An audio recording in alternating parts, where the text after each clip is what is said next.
మనుషులు 3 రకాలండి. మనం చూస్తూ ఉంటాం. మన ఇళ్ళల్లో అయినా, లేదా బయట ప్రపంచంలో అయినాను, ఎప్పుడు కూడా వాళ్ళ విషయాల వరకు వస్తే మనకేమీ చెప్పాలని అనుకోరు.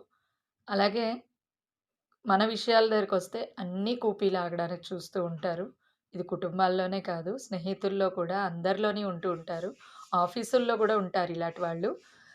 ఎక్కడ మనం వెతికినా ఇలాంటి వాళ్ళు కనిపిస్తూనే ఉంటారు మనకి. సో, మనం ఉండాల్సిన బౌండరీస్‌లో మనం ఉంటూ ఉండాలండి. కొన్ని కొన్ని మనం బౌండరీస్ ఏంటంటే, మన హద్దుల్ని మనమే నిర్ణయించుకోవాలి. అది ఎవరికైనా. కొన్ని చెప్పాలా, కొన్ని చెప్పక్కర్లేదా అని మనమే చెప్పుకోవాలి.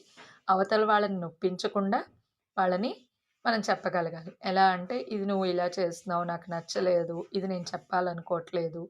ఇలా చెయ్యాలనుకోవట్లేదు." ఇవన్నీ చెప్పడంలో తప్పు లేదు. అలాగే ఇంకొక రకం ఉంటారు. మా ఇంటికొస్తే ఏం తెస్తావు? మీ ఇంటికొస్తే ఏమిస్తావు? ఎప్పుడు వన్ వే. ఇంకొకళ్ళుంటారు. వాళ్ళకి పాపం ఎప్పుడు ఇవ్వడమే తెలుసు గానీ, తీసుకోవడం తెలుస్తూ ఉండదు. సో, ఇది నో చెప్పడం అనేది సున్నితంగా చెప్పడం, ఎదుటి వాళ్ళని నొప్పించకుండా చెప్పడం అనేది నేర్చుకోవాలి. ఓకే. బాయ్.